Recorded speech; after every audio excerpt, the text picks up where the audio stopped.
한번 따라해 봅시다. 절망하는 자를 위한 하나님의 섭리. 이런 제목을 가지고 은혜를 나눌 겁니다. 이번 달은 감사의 절기죠. 맥주 감사절, 하나님이 주신 한 해 동안의 첫 수확을 거두고 첫 열매로 하나님께 감사를 드리는 절기인데요. 이 감사의 이 절기에 이번 달 주제를 제가 월상 예배도 그런 말씀을 좀 드렸습니다만, 감사를 회복하라라는 주제로 이번 달의 신앙 목표를 한번 정했습니다. 한번 따라해 볼까요? 감사를 회복하라. 다시 한번 감사를 회복하라. 우리가 감사를 의무감에 하는 게 아니라 오늘 저와 여러분의 마음 속에 진정한 하나님의 은혜에 대한 감사가 회복될 수 있기를, 하나님의 은혜를 통해, 성령님의 은혜를 통해, 말씀의 은혜를 통해, 여러분 하나님의 임재를 통해 감사가 회복될 수 있기를 예수 이름으로 축복합니다.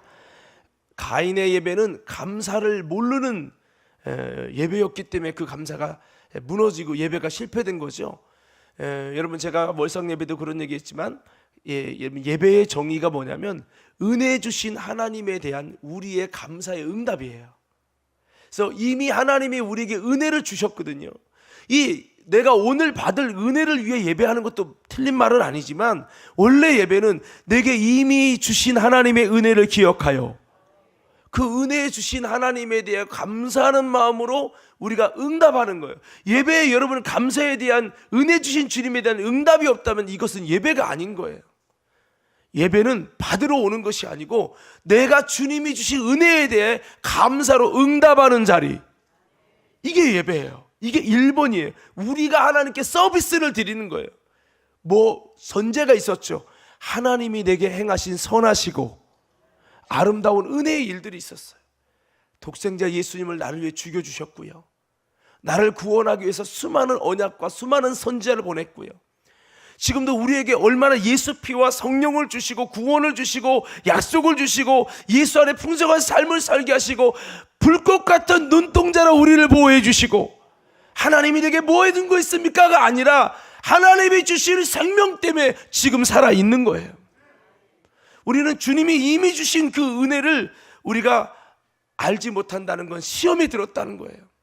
오늘 그 은혜를 기억하며 주님께 감사한 마음으로 예배할 수 있기를 예수님을 축원합니다. 감사가 회복되지 않는다면 죄송합니다, 예배가 무너진 거예요. 예배가 깨진 겁니다. 감사가 다시 한번 여러분 회복되어져서 아벨처럼 하나님 감사해요. 여러분 양치는 것보다 농사 짓는 게 더 위급이거든요. 왜 형한테 농사 짓게 하고 나만 왜 양쳐야 돼요? 동생이기 때문입니까? 하나님 그런 게 어디 있어요? 억울해요. 나도 농사 짓게 해주세요. 이래야 되는데, 여러분 오히려 양을 치는 천한 직업을 갖고도 아벨은 하나님의 은혜를 알고, 주님 감사해요, 양이 이렇게 새끼를 낳고 첫 것을 주님께 드리고 싶어요, 가장 좋은 것을 드리고 싶어요. 감사가 회복되니까 기쁜 마음으로 주님께 더 좋은 걸 드리고 싶고, 내게 주신 주님, 내게 은혜 주신 주님께 감사의 응답을 하려는 이 아벨의 모습을 성경은 믿음으로 예배했다고 말하고 있잖아요.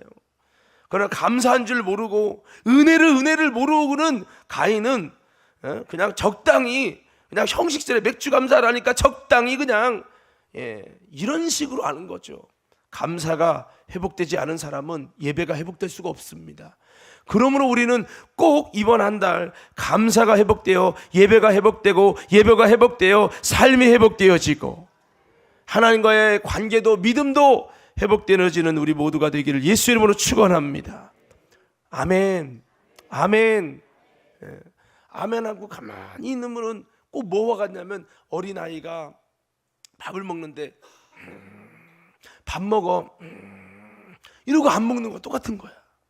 예전에 제가 어렸을 때 이렇게 원래 윤종렬 고생님처럼 참 말랐었어요. 밥을 잘 안 먹었어. 그래서 어머니가 지금도 기억나요. 비행기다 하면서 입을 하면서 먹여줬던 기억이 있어요. 그렇게 제가 밥을 안 먹어서 주근깨도 나고 빈혈도 있었고 그랬던 기억이 있는데요, 사랑하는 성도 여러분, 육신의 밥을 안 먹어도 이렇게 메말라도 건강할 수 있지만, 여러분 하나님의 말씀은 아멘으로 맞고 먹으셔야 돼요. 말씀은 아멘으로 먹는 거예요. 아멘이라는 건 내가 동의하는 거예요. 여러분, 내가 동의하는 게 얼마나 중요해요. 세례받을 때 동의를 해야 돼요. 여러분, 내가 주님을 영접할 때 주로 시인하고 내가 인정을 해야 돼요. 내가 그렇게 아멘하고 인정하는 게 얼마나 중요한 건지 몰라요. 여러분, 믿음으로 아멘하며 주의 말씀을 동의하며 받아먹는 우리 믿음의 모든 성도들 되기를 예수 이름으로 축원합니다. 자, 그래서 이렇게 우리가 감사가 회복되어야 되는데, 오늘 좀 감사하고 싶은데, 물론 저도 한때 하나님 은혜 감사했고, 한때 하나님 은혜를 알았고, 또 성령을 경험했고, 하나님의 감동 속에 정말 주님께 헌신하고 충성했던 사람이에요. 그런데요, 저는 지금 솔직히 감사하고 싶은 마음이 없어요 라는 뭔가의 삶의 큰 시험과 어둠과 절망이 밀려온 분이 있을 수 있습니다. 살다 보면 그렇거든요. 요즘 삶이 얼마나 어렵습니까? 경제가 얼마나 어렵습니까? 지금 세계적으로 어렵고요. 젊은이들은 진짜 무엇을 해서 직장을 얻어야 할지 미래가 불투명한 시대를 살고 있어요. AI 시대가 돼서 더 여러분 일자리가 없어지고 있는 추세입니다. 이런 상황에 정말 먹고 살기도 급급한 상황에 여러분, 우리가 감사할 거리는 더 없어지는 모습도 있어요. 삶의 질병과 문제와 갈등과 사랑은 식어져 가고, 이럴 때 우리는 어떻게 감사할 수 있을까? 오늘 좀 우리가 나눌 말씀은 성령 하나님의 영이 임하고 기적의 역사를 행했던 엘리야라는 하나님의 사람이 절망의 위기에 빠졌던 삶의 이야기입니다. 여러분 잘 아시는 말씀입니다. 엘리야가 로뎀나무 안에서 죽기를 구했던 상황 아시죠? 이거를 우리식으로 좀 불신자의 입장에서 본다면 죽고 싶다 그거예요. 자살은 못하지만, 자살은 할 수는 없지만, 하나님 이제 넉넉하오니 내 생명을 걷어가시옵소서, 더 이상 살고 싶지 않다라는 거죠. 엘리야가 그토록 힘들어한 것은요, 그의 수많은 기적과 능력과 표적과 수고와 하나님께 대한 순종을 통해서 변화되어야 될 이스라엘과 아하브 왕은 변화되지 않고 도리어 이세벨에게 이것을 일러서, 여러분 엘리야가 죽게 될 상황이 벌어졌을 때 저 우상 숭배하는 손에 죽으면 나는 이스라엘 가운데는 하나님을 섬길 수 있는 영적 분위기는 더 죽고, 하나님의 나라는 더 무너지고, 사탄의 나라는 왕국을 이루고, 마귀의 역사는 기세등등해서 이제 우상 섬기는 그 역사가 더 왕성해질 건데, 그 꼴을 하나님 어떻게 봅니까? 차라리 능력의 종이 이 이세벨에게 죽었다는 소식이 퍼지면 하나님의 위상은 더 무너질 겁니다. 주님, 저 그 손에 죽고 싶지 않아요. 빨리 이 로뎀나무 아래 죽여주세요. 야, 능력의 종이 하나님 죽여달라고 고백하고 있는 이 비참한 현실, 지금으로 따지면 목사님이 하나님 차라리 사역하고 싶지 않아요, 죽여주세요라고 말한다면 이게 얼마나 큰 하나님의 나라와 하나님의 통치와 다스림이 아니라 사단의 강력한 통치와 다스림이냐고 묻는 겁니다. 이런 절망이 하나님의 사람에게도 임했다는 거예요. 그래서 엘리야는 이제 내가 이렇게 죽나 보다 생각하게 될 수밖에 없었던 것은, 엘리야는 이런 죽음 앞에 있음에도 불구하고 하나님은 그에게 엘리야야 너 안 죽어, 내가 반드시 너와 함께 할 거야, 강하고 담대해, 이런 말씀 하나도, 환상도, 주님의 역사도 보여주지 않았기 때문에 그렇다는 겁니다. 차라리 그런 상황에서 엘리야야 두려워하지 마, 내가 너와 함께 할 거야, 내가 널 이기게 할 거야, 이런 말씀을 주시면 얼마나 감사할까. 자, 박수 세 번 시작. 자, 아프리카 갔다 온 분들이 혹시라도 졸지 않길 바랍니다. 자, 여기 보시고, 그래서 이렇게 엘리야는 하나님의 음성이 그 중요한 순간에 없어서 더 이제는 이세벨은 왕성하게 내가 너를 안 죽이면 내 신이 나를 벌하기 원한다 하면서 막 몇천 명을 동원해서 이제 도관에 든 쥐를 찾는 것처럼 엘리야를 찾는 거죠, 이세벨이요. 그래서 차라리 여기서 죽을 바엔 나 혼자 기도하면서 하나님이 내 생명을 걷어가시기를, 하나님은 죽이기도 하시고 살리기도 하시니까 하나님 내 생명을 빨리 하나님의 손으로 걷어가세요 라고 그렇게 기도하며 로뎀나무 아래서 죽는 것이 넉넉하오니 나를 죽여주시옵소서 죽음을 구하며 엘리야가 기도하고 있습니다. 이런 심정에 여러분 감사가 나오겠어요? 감사가 회복되겠어요? 어렵죠. 물론 엘리야는 감사를 많이 받은 사람이에요. 은혜를 입은 사람이에요. 근데 은혜를 입은 하나님의 사람도요, 얼마든지 이런 절망에 빠질 수 있다라고 하는 겁니다. 어떻게 보면 엘리야의 마음이 충분히 이해가 됩니다. 때론 그토록 하나님의 역사가 있다가도 때로는 그토록 잠잠하시고 말씀하지 아니하시고 하나님의 사람이 죽는 상황에 그런 위기 속에 빠지는데도 하나님은 아무 조치를 하지 않으시는 매정하신 모습처럼 보일 때가 있습니다. 그때도 엘리야는 하나님을 원망하지는 않았습니다. 하나님, 이렇게 나도 다른 선지자들처럼 열심은 있었지만 열매는 없는 사역으로 생을 마감하나 보다 생각하고 그냥 죽음만 기다리고 있었던 것이죠. 이미 사역을 더 이어가기를 원하지 않았습니다. 이제 편안한 죽음만을 원했고 더 이상 열매 없는 사역을 하고 싶지도 않았던 것이 엘리야의 심정이었습니다. 그런데 로뎀나무 아래 죽기를 구하는 엘리야에게 하나님은 죽음 대신에 하나님의 천사를 통해서 그를 돕고 그를 먹이시고 마시게 하시고 그리고 그를 하나님의 산 호렙에 이르도록, 그렇게 주님께서는 그를 40일 동안 그렇게 그를 하나님의 산 호렙에 이르게 이끌어 주셨습니다. 그래서 결국 하나님의 산 여호와의 산 호렙에 이르게 되자 드디어 그를 향한 하나님의 음성과 계시와 그를 향한 비전과 계획이 주어진 줄로 믿습니다. 여러분, 결국 그곳에서 주신 주님의 음성이 여러분 있었고 그 음성을 통해서 엘리야의 삶은 제2의 엘리야의 삶이 시작이 됩니다. 할렐루야. 자, 여러분, 우리가 잘 아는 그 주님의 음성, 엘리야에게 어떤 음성이 있었습니까? 첫째는 왜 내가 여기 있느냐라고 열왕기상 19장 9절에서 10절 말씀해 보니까 주님의 음성이 있었죠. 자, 우리 9절 10절 말씀 한번 읽어보겠습니다. 시작. 여호와의 말씀이 그에게 임하여 이르시되 엘리야야, 내가 어찌하여 여기 있느냐? 그가 대답하되 내가 만군의 하나님 여호와께 열심히 유별하오니 이는 이스라엘 자손이 주의 언약을 버리고 주의 제단을 헐며 칼로 주의 선지자들을 죽였음이오며 오직 나만 남았거늘 그들이 내 생명을 찾아 빼앗으려 하나이다. 아멘. 여기 보면 엘리야에게 묻죠. 내가 어찌하여 여기 있느냐? 왜 여기 있느냐라고 묻습니다. 그러니까 주님, 내가 열심히 특심해 갖고 그렇게 사역했는데 다 선지자들이 죽고 나만 혼자 남았습니다. 이렇게 나도 이제 죽게 될 것입니다. 이런 이야기죠. 13절 14절에 또다시 주님이 막 이렇게 여러 가지를 막 강력한 막 지진도 보이고 바람도 보이시고 불도 보이신 다음에 또다시 하나님의 음성이 이렇게 들려지죠. 우리 13절 14절도 읽을게요. 시작. 엘리야가 듣고 겉옷으로 얼굴을 가리고 나가 굴 어귀에 섬에 소리가 그에게 임하여 이르시되 엘리야야, 내가 어찌하여 여기 있느냐?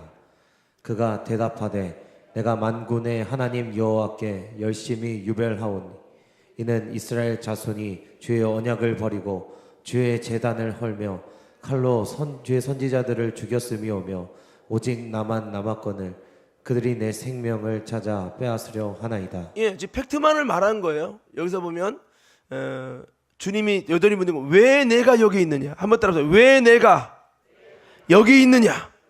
자, 이런 이제 주님의 음성의 특징이 엘리야에게 그렇게 힘든 상황에 절망 속에서 주님이 이끄셔가지고 호렙산에 이르렀는데 주님의 음성은 왜 내가 여기 있느냐? 그런 음성이에요. 그 다음에 바람과 불과 지진과 막 강력한 게 있은 다음에 거기에도 하나님의 음성이 없더니 그 다음에 또 왜 내가 여기 있냐 이렇게 묻는 거예요. 이건 이런 음성 같아요. 아담아, 내가 어디 있느냐? 가인아, 어찌하여 내 동생 아벨을 죽였느냐? 내가 아벨을 지키는 자입니까? 지금 여러분 아담아 내가 어디 있냐는 것은 하나님이 어디 있는지 몰라서 너 어디 있니 자꾸 있는 겁니까? 지금 내가 서 있는 영적인 주소가 뭐냐고 묻는 겁니까? 그렇죠. 가인아 왜 아벨을 죽였느냐? 아벨아 내가 어디냐 이거 묻는 것은 바로 여러분 이 가인아 내가 왜 아벨을 죽였느냐 묻고 가인아 내가 어디 있느냐라고 묻는 것은 역시 동일하게 가인아 지금 내가 서 있는 영적인 주소가 어디 있냐? 너는 지금 어디에 서 있는 것이냐라고 묻는 거잖아요. 영적으로 묻는 겁니다. 엘리야에게도 동일하게 왜 내가 여기 있느냐라고 묻습니다. 뭐 이것만 얘기하자면 설교가 한 편이 지나기 때문에 요거는 여러분 전에도 말씀을 드렸으니까 좀 넘어가고 이렇게 주님이 묻습니다. 내가 서 있는 영적인 주소를 본인이 스스로 보게 하는 거죠. 자, 그때 엘리야는 동일하게 이렇게 모든 선지자들도 다 죽고 이스라엘은 하나님을 반역하고 그래서 저도 죽게 돼서 여기 있습니다라고 이야기합니다. 자, 그리고 여러분 19장 11절에 보니까 하나님의 음성의 두 번째 특징은 강한 바람과 지진과 불 가운데에도 하나님의 음성은 잊지 않았다라고 하는 겁니다. 자, 열왕기상 19장 11절을 한번 다 같이 읽어보겠습니다. 시작. 여호와께서 이르시되 너는 나가서 여호와 앞에서 산에 서라 하시더니 여호와께서 지나가시는데 여호와 앞에 크고 강한 바람이 산을 가르고 바위를 부수나 바람 가운데에 여호와께서 계시지 아니하며 바람 후에 지진이 있으나 지진 가운데에도 여호와께서 계시지 아니하며. 아멘. 그러니까 여러분 주님께서 산에 서라고 섰는데 막 여러분 큰 바람이 막 산을 가르고 산이 막 부서지고 막 바위를 부서뜨리고 그런 일이 있는데도 그 바람 가운데 여호와께서 계시지 않다. 그 바람 가운데 여호와께 계시지 않다가 뭐예요? 기적 자체가 여호와가 함께 있는 건가? 그건 아니라는 거죠. 기적이 이스라엘에 일어났다고 하나님이 이스라엘에 함께한 것이 아니라는 거죠. 할렐루야. 아세라를 죽이고 바알 선지자들을 꺾어서 하나님이 승리를 거두는 기적이 일어나고 비가 하늘에서 오지 않던 비가 오게 한 것이 일어났다고 이스라엘 회복이 일어나는 게 아니라는 거죠. 하나님이 계시지 않는다는 것은 의미 있는 얘기예요. 할렐루야. 자, 또 여러분 그렇게 이 바람과 지진과 불은 엘리야와 함께한 능력인데 그 능력이 일어났다고 이스라엘과 하나님이 함께하는 게 아니라는 거예요. 이스라엘은 여전히 그런 기적은 모였지만 하나님이 함께할 수 없었다는 거죠. 여러분 기적이 일어났다고 하나님이 함께한다고 무조건 매치하시면 안 돼요. 그것은 하나님께 돌아오게 하는 사인이었을 뿐이에요. 그들이 돌아올 때 하나님이 함께할 것입니다. 할렐루야. 자, 그리고 여러분 12절 말씀해 보면 그 다음에 주님이 세미한 음성을 주셨어요. 그 세미한 음성이 그에게 들려졌고 그 음성이 엘리야를 회복시키고 새로운 비전으로 아름다운 사역을 완성하게 했다는 겁니다. 자, 강한 바람과 지진과 불 가운데 주님은 계시지 않았지만 그 다음에 세미한 음성이 들려졌고 그 음성이 엘리야를 회복시키시고 새로운 비전 아름다운 사역을 완성하게 했다. 12절 한번 읽어봅시다. 시작.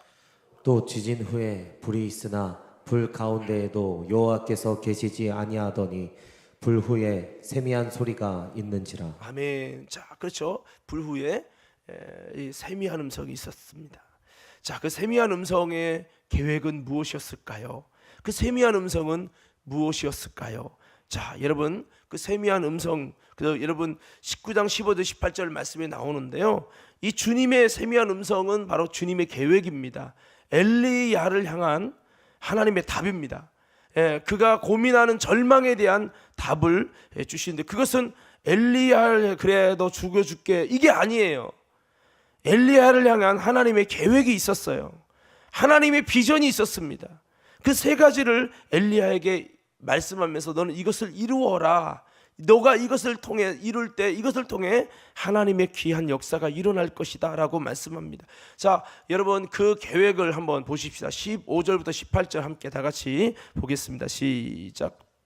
여호와께서 그에게 이르시되 너는 내 길을 돌이켜 광야를 통하여 다메섹에 가서 이르거든 하사엘에게 기름을 부어 아람의 왕이 되게 하고 너는 또 님시의 아들 예후에게 기름을 부어 이스라엘의 왕이 되게 하고 또 아벨무올라 사밧의 아들 엘리사에게 기름을 부어 너를 대신하여 선지자가 되게 하라. 하사엘의 칼을 피하는 자를 예후가 죽일 것이요 예후의 칼을 피하는 자를 엘리사가 죽이리라. 그러나 내가 이스라엘 가운데에 7,000명을 남기리니 다 바알에게 무릎을 꿇지 아니하고 다 바알에게 입맞추지 아니한 자니라. 아멘. 자, 여기 보면은 엘리야의 진정한 바람과 소망이 무엇이었습니까? 그것은 바로 엘리야가 죽기를 구했던 그 이유와 직결되는데, 그것은 바로 이스라엘이 회복되어지고 이스라엘이 열매 맺는 거예요. 이 땅이 회복되는 거예요. 이런 우상의 문화와 안 좋은 사탄의 통치가 바뀌어지는 거예요. 그러나 그 당시 이스라엘 왕 아합은요, 우상의 여인 이세벨에게 완전히 사로잡혔고, 남유다 왕은 아합 왕과 긴밀하게 통하여 아합 왕을 주로 섬기면서 아합 왕이 시키는 대로 따르고 있던 그 당시 상황은 완전히 사탄이 통치라고 말해도 과언이 아니었다는 거죠. 그러니까 얼마나 힘들겠어요. 이런 게 어떻게 하루아침에 바뀌겠냔 말이에요. 사역을 하면서 바뀌어지는 모습이 있어야 여러분 힘을 가지는데, 바뀌어지고 변화되는 게 하나도 안 보이는 거죠. 우린 이런 사탄의 통치가 있는 안타까운 가정이 변하길 원하고, 내 자녀나 남편이 변하길 원하며, 이 나라가 변하고 교회가 변하길 원하실 것입니다. 때론 이것을 위해 너무나 많은 수고를 해도 도무지 변하지 않을 때, 도무지 삶이 바뀌지 않을 때 우리는 낙심되고 절망하고 좌절되고, 내가 이렇게 수고하는 게 무슨 소용인가, 내가 나름대로 예배하고 기도하고 충성해도 내 삶은 전혀 바뀌지 않는데, 내 가정과 남편은 전혀 바뀌지 않는데, 내가 이렇게 수고하는 게 과연 옳은 건가? 내가 찬양단을 하는 것이, 내가 예배를 드리는 것이, 내가 오후 예배도 드리고 금요 집회 나오는 게 무슨 소용이야? 내 삶은 그대로잖아 라고 말할 수 있을 거예요. 오히려 이런 수고도 전혀 여러분 맞지 않는 옷처럼 여겨질 때 차라리 내가 잠잠하거나, 차라리 여기를 떠나는 것이 맞지 않나, 차라리 내가 이것을 안 하는 것이 맞지 않나, 어차피 안 바뀔 텐데 나의 사역과 수고와 예배가 무슨 필요한가, 과림교회 다녀보니까 바뀌지도 않는데 차라리 교회를 바꿔볼까, 이런 별 마음이 닫을 수 있는 거예요. 엘리야의 마음이 그랬습니다. 더 살고 싶지도 않고 더 사역하고 싶지도 않으며 할 만큼 했고 이제 죽고 싶을 마음뿐이었어요. 그런데 주님은 그런 그에게 새로운 비전과 새로운 계획을 말씀하셨습니다. 할렐루야. 이게 세 가지 사역이에요. 뭐죠? 정리해보면 혹시 띄워줄지 모르겠는데, 첫째가 하사엘에게 기름을 부어 아람의 왕이 되게 하라요.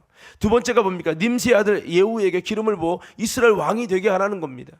세 번째가 사밧의 아들 엘리사에게 기름을 부어 너를 위한 선지자가 되게 하라는 거예요. 여러분 보면 여기 하사엘 나오고, 그 다음에 예후 나오고 엘리사 나오죠. 이 말씀의 이제 핵심이 뒤에 17절 18절에 기록되는데, 17절에 뭐라고 되어 있습니까? 아까 보면 17절 말씀에 하사엘의 칼을 피하는 자가 예후가 죽일 거고, 예후의 칼을 피하는 자가 엘리사가 죽이리라. 이 죽이리라는 말이 나오잖아요. 이것은 하나님의 심판이 있을 거라는 거예요. 그래, 네가 원하는 대로 안 됐지만 아니다, 너는 이런 일들을 해라. 내가 세 가지 너가 이 일 감당하면서 내가 하나님의 일을 할 거야. 하나님의 심판을 할 거야. 할렐루야.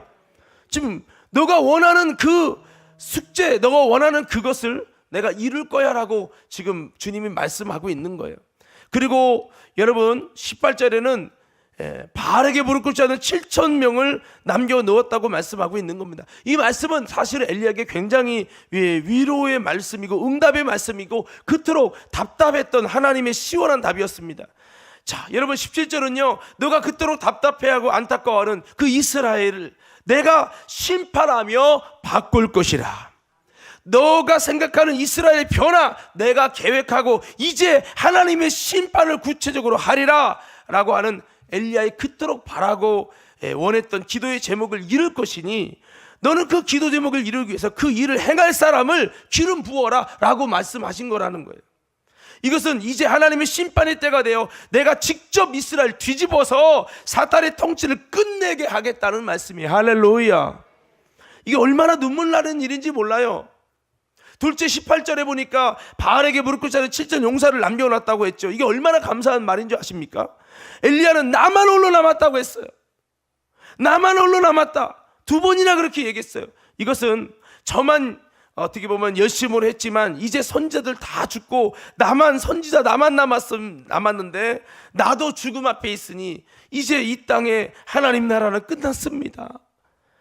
열심히 노력했지만 사탄의 통치만 승리했습니다 라는 거예요. 즉 열매에 대한 좌절감을 표현한 것인데 하나님은 반대의 이야기를 하시는 거예요. 내가 잘 몰라서 그렇지 너는 열심히 해도 아무 열매도 없었던 게 아니라 바알에게 무릎 꿇지 않는 7천 용사라 내가 남겨놓았다. 너의 열심을 통해 너의 사역을 통해 너의 승리를 통해 하나님의 사람이 더 알고 깨어져서 너와 같이 용감한 사람, 세상 앞에 굴복하지 않는 영적의 사람이 7천 명이나 숨겨두었다. 할렐루야. 겉으로는 아무것도 되는 것 같지 않아도 주님이 다 너의 사역을 통해서 진짜를 구별해서 세워놨으니 사탄의 나라가 왕이 된 게 아니라 실제로 하나님의 나라가 보이지 않게 왕성하게 밑으로 자라나는 대나무처럼, 대나무가 뭐 5년 동안 밑으로 뿌리만 여러분 100m까지 자란다며요. 겉으로는 완성했지만 대나무처럼 잘 뿌리 내리고 신앙의 아름다운 구루터기가 이 땅을 새롭게 할 회복시킬 아름다운 그루터기를 하나님은 준비하셨다. 이게 그냥 된 게 아니라 너의 수고를 통해 하나님이 이렇게 열매 맺게 했다는 거예요. 할렐루야. 이 말씀은 너의 수고가 이토록 아름다운 열매를 만들었고 넌 충분히 귀한 하나님의 나라를 세웠으며 그날의 아름다운 그루터기가 준비됐다는 거예요. 다 준비됐다는 거예요. 이제는 왕을 새롭게 바꿔서 드디어 내가 원하는 하나님의 나라를 세워갈 수 있는 놀라운 영적 준비가 다 됐다. 이렇게 말씀하는 거예요. 할렐루야. 무슨 말인지 알아들으시는 분만 아멘 합시다. 여러분 엘리야는 절망했어요. 왜? 내가 해도 되는 것도 안 하고 열매도 없고 나는 조상의 열조보다 못합니다. 막 절망해서 막 자책하고 막 죽고 싶고 막 그냥 그랬는데 그게 아닌 거예요. 하나님은 그의 수고를 통해 이미 숨겨진 열매가 자라나고 있었던 거예요. 그리고 너가 원하는 이스라엘 그래 바꿀 준비 다 했어. 야 근데 일이 순서가 있잖아. 그냥 소부터 갖고 오는 게 아니라 외양간 고치고 소를 갖고 오는 것처럼 그래 이스라엘 바꾸기 위해 바알에게 무릎 꿇지 않은 7천 용사가 다 생겼고 이제 왕만 바꾸면 돼. 너가 가서 왕만 바꾼다고 기름만 부어. 그러면 다 바뀌어. 할렐루야. 이거 다 준비해 놓은 거예요. 근데 엘리야는 스스로 나는 되는 것도 없어. 차라리 여기를 떠나야지. 이렇게 된 거라는 거죠. 이게 참 아이러니한 거죠. 그렇습니다. 여러분 엘리야는 아무것도 못한 것도 아무것도 안 한 것도 아닙니다. 내 눈으로 볼 때 아무것도 변한 게 없어서 절망과 좌절과 때로는 허탈한 마음이 들겠지만 실상은 아니라는 거예요. 너는 지금 당장 성공을 보는 게 아니라 너는 하나님의 나라의 아름다운 기초를 세우는 것이고 진짜는 너의 다음 사람 때에 그 강력한 이스라엘 변화의 역사를 세우게 될 것이다. 너는 충분한 사역을 했다. 너는 내가 할 일을 잘했을 뿐인데 왜 절망하고 왜 죽으려고 하느냐? 너는 왜 여기 서 있느냐라고 물어보고 있는 거예요. 너 실패한 거 아니고 잘했는데 하나님의 뜻대로 했는데 왜 자꾸 여기 와서 죽기를 구하고 있냐 엘리야야? 라고 말하고 있는 것이었어요. 일을 잘했는데 너 내 뜻대로 했어. 너의 사명은 한 거야. 근데 왜 절망하고 왜 죽으려고 해? 너는 내가 데려가기까지 더 할 일이 남아있어. 왜 스스로 죽기를 구해? 할렐루야. 이렇게 내가 볼 때는 열매도 없는 형편없는 실패 같지만 주님 보실 때는 주님이 그리시는 부흥의 큰 그림을 위한 밑그림을 너의 사명대로 잘 감당했다고 주님은 여기시는 거예요. 뭐 주님이 엘리야의 마음을 모르겠어요. 다 알죠. 하지만 주님께서는 주님의 마음, 주님이 아무것도 안 한 게 아니라 지금 다 이렇게 됐는데 좀 주님의 마음을 좀 알아달라는 거죠. 다른 누구가 이런 대단한 사역을 이룰 수 있겠는가? 넌 충분히 이스라엘의 귀한 하나님의 나라를 세우는 일을 잘하였다. 승리한 너를 왜 죽도록 방치하겠는가? 하나님을 신뢰하라. 환경을 보지 말고 상황을 보지 말고 세상이 바라보는 보이는 열매에 너무 집착하지 말라는 거예요. 아무것도 안 되는 것 같지만 하나님의 역사는 너가 순종하면서 계속 이루어져 갔고 주의 나라는 계속 자라나고 있었다는 것을 증거하는 말씀인 줄로 믿습니다. 이로 인해서 엘리야는 용기를 얻고 힘을 얻어서 남은 생의 귀한 사역을 감당해야 됩니다. 이후로 엘리야는 그토록 그가 죽기를 구했는데 죽음을 보지 않고 하나님이요 회리바람을 통해서 하나님께 휴거를 당하는 구약시대에 딱 두 명이 휴거했죠. 에녹과 엘리야입니다. 휴거라는, 여러분 인생은요 죄인이기 때문에 다 죽음을 경험해요. 죽음이라는 고통을 경험해야 돼요. 근데 여러분 이 엘리야에게는 죽음의 고통을 경험하지 않도록 하나님이 휴거를 통해서 그를 데려가셨어요. 이게 얼마나 은혜고 영광인지 몰라요. 그래서 변화산에서 나타난 두 사람이 누구예요? 모세고 또 한 명이 누구요? 엘리야잖아요. 할렐루야. 예. 엘리야의 사역은 실패가 아니라요 아름다운 성공이었어요. 그런데 엘리야가 하나님의 평가를 제대로 보지 못했던 것 뿐이에요. 우리도 하나님이 어떻게 바라보시는지를 모른다면 열심히 잘해놓고도 나는 아무 쓸데없고 무가치하다고 여기면서 자책하며 힘들어할 수 있고 절망에 빠질 수 있고 죽기를 구할 수 있다라고 하는 겁니다. 여러분 주님의 뜻을 알 수 있길 바랍니다. 주님의 뜻을 볼 수 있길 바랍니다. 하나님 볼 때 너 너무 잘했어. 그래. 근데 내가 원하는 뜻대로 안 됐다고 막 여러분 이럴 수 있다라고 하는 거예요. 우리 좌우 옆 사람께 인사합시다. 하나님의 뜻을 보기 원합니다. 내 평가가 아니라 하나님의 평가를 보길 원합니다.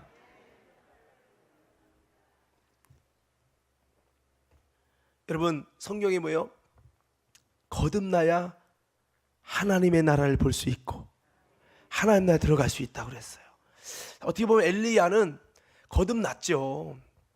거듭났지만 엘리야는 여러분 하나님의 나라에 들어가서 하나님의 통치와 다스림도 경험했어요.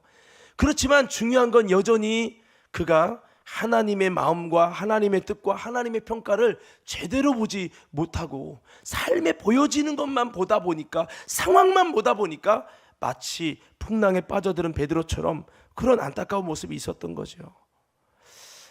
여러분 이것은 사실은 초신자보다 신앙생활 오래 하고 열심히 사역하는 자들에게 나타나는 아픔입니다. 여러분 왜 누가 열심히 안 하고 교회 그냥 예배만 간절히 드리는 사람과는 다른 거죠. 열심히 전도하고 나름대로 충성하고 봉사하는 사람들이 때로는 갖게 되는 아픈, 또 어떻게 보면 사역자들이 갖게 되는 아픈 일이 될 수도 있는 거죠. 자, 특별히 오늘 본문 말씀, 우리가 읽은 본문 말씀 있잖아요. 이 말씀은요 열왕기하 9장의 내용인데 이 얘기가 엘리야의 그 아픔 그 이후의 얘기예요. 그러니까 엘리야가 그토록 바랬던 소원, 이스라엘의 회복, 이스라엘의 우상이 지배되는 사탄의 통치가 아니라 하나님의 통치로 바뀌어지는 거, 이걸 원했던 것을 이 열왕기하 9장에는 하나님께서 엘리야에게 약속하고 계시한 대로 어떻게 이루시는지 내용을 오늘 본문에 읽은 거예요. 그게 뭡니까? 예후를 통해서 이스라엘을 어떻게 뒤집어 엎는지, 예후를 통해 어떻게 이스라엘을 새롭게 하는지. 할렐루야.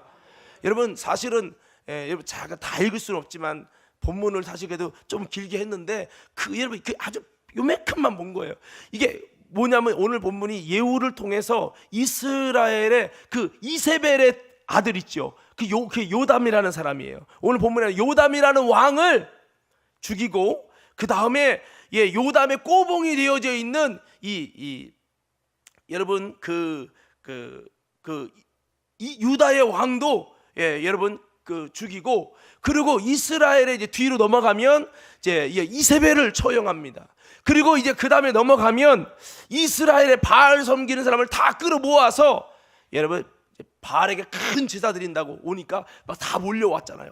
이번 또 왕도 바알 제사 드리네요. 다 몰려온 다음에 자 바알을 섬기는 사람은 예복을 나눠줘. 예복을 다 나눠준 다음에 여기서 하나님의 종들, 하나님의 성도들 다 나가 이렇게 해놓고 옷 입은 사람을 싹 다 죽여버리는 거예요. 이스라엘의 우상 섬기는 사람을 다 싹 종자를 말려버립니다.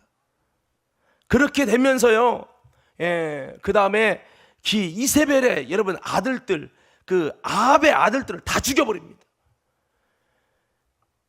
그렇게 하면서 하나님께서 이스라엘을 새롭게 하십니다. 여러분, 이게 어떻게 바뀌어? 내가 기도한다고 돼? 라고 여겼던 것이 예후를 통해 하루아침에 다 바뀌어버려요. 여러분, 하나님이 바꾸는 건 순간이에요.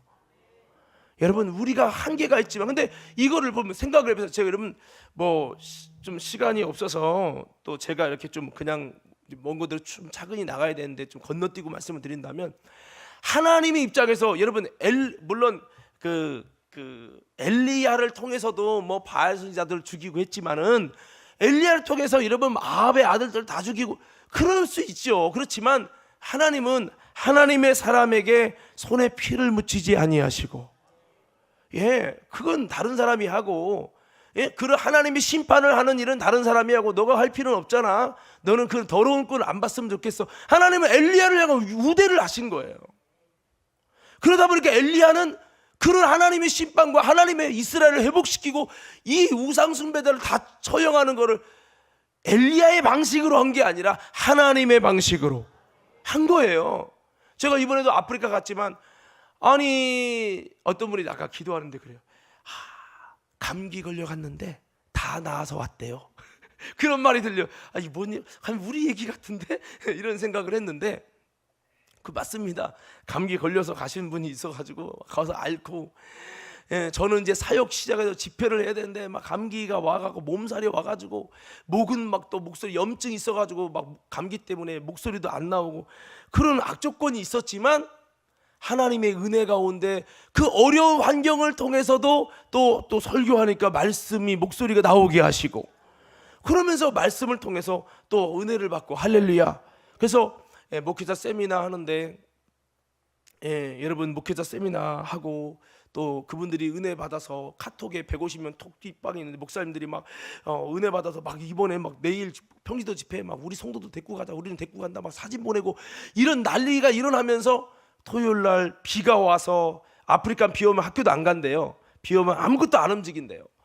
그래서 성도가 집회하는데 100명도 안 모일 것 같습니다. 비락교회만 집회하려고 했는데 100명도 안 모일 것 같습니다 했는데,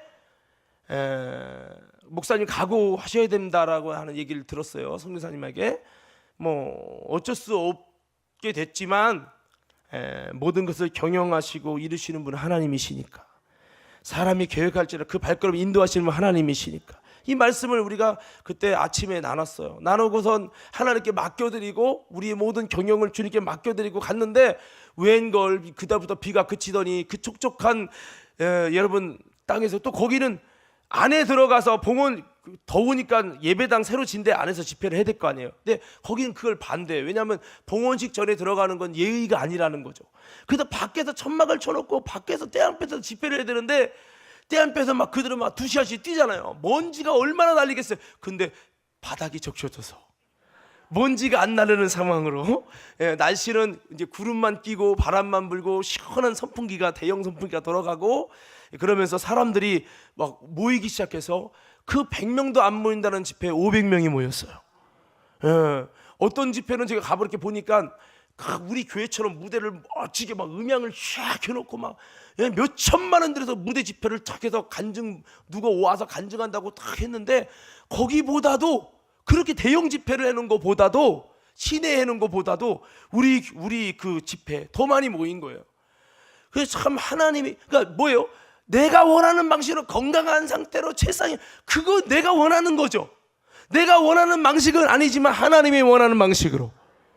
그리고 집회가 다 끝나니까요, 끝나고 오는데 신기하게 집회가 끝나고 오는데 차 타고 이제 끝났구나, 모든 봉헌식도 끝났구나, 세례식도 끝났구나, 감기 걸려서 몸살인데 물에 어떻게 들어갔나 했더니 갑자기 태양이 쫙 떠오르면서, 여러분 세례 50몇 명 준다고 했는데 110명 줬어요. 은혜 받아서 오는 대로 어떻게 해. 그러고 나서 차 타고 다 30분 오는데 하늘에 갑자기 확 바뀌면서 무지개가 뜨는 거야. 야, 그 하나님의 위로죠. 그것도 3번이나 사진도 찍었어요. 보여드릴게요.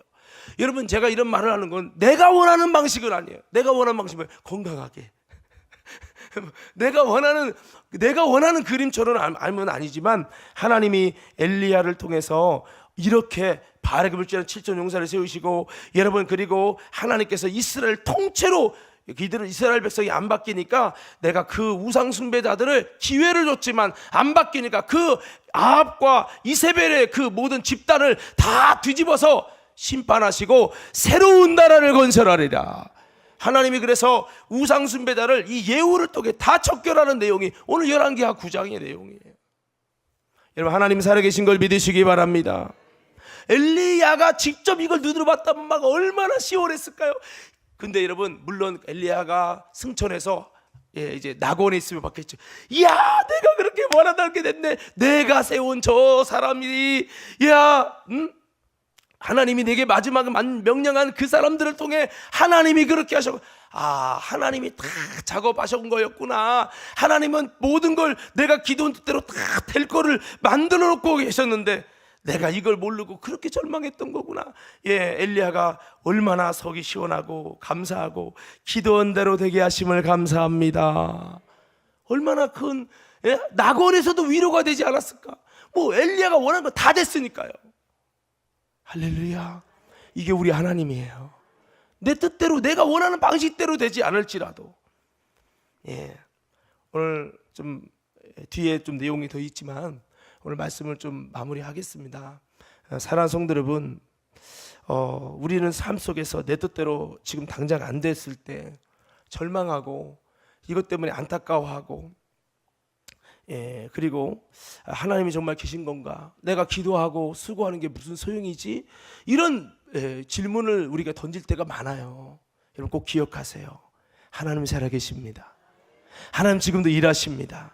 내가 원하는 방식이 아니에요. 내가 원하는 때는 아니지만 하나님은 지금 그 작업을 다 하고 있는데 그걸 내가 이렇게 했다 하나님이 내게 보고할 수는 없잖아요. 하나님이 꼭 그렇게 보고해야만 아멘입니다, 그렇게 확신을 얻습니까? 아니죠. 보고하지 않아도 돼요. 내가 그분의 종이니까요. 조금 낙심하면 아무개야, 그게 이렇게 하려고 하는 거였어. 그거 내 마음 좀 이해해줘라. 그렇게 하나님이 항상 따라다니며 얘기해야만 하는 건 아니잖아요. 여러분, 우리가 하나님의 뜻을 알아가야 할 줄로 믿습니다.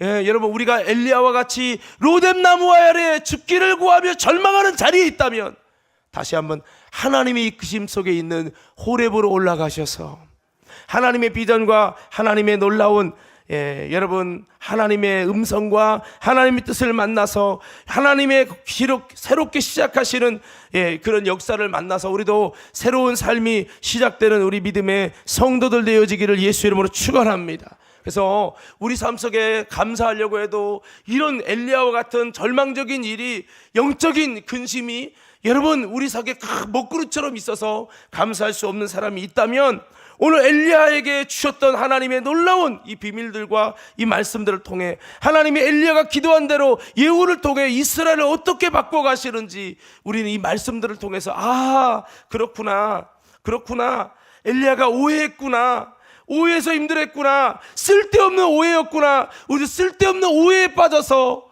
믿음이 부족하여서 하나님을 보지 못함으로, 하나님의 계획을 알지 못함으로 절망에 빠져서 모든 것도 다 헛수고라고 생각하고 있는 나는 아니었는지 돌아보시며 다시 한번 주님의 은혜 안으로 나가는 우리 모두가 되길 예수로 축원합니다. 이게 엘리야의 경우라고 끝나지 말고 이게 얼마든지 나의 경우도 비슷할 수 있음을 기억하고, 이게 성경을 보면요, 엘리야의 경우든 요셉이든 다윗이든 다 비슷해요.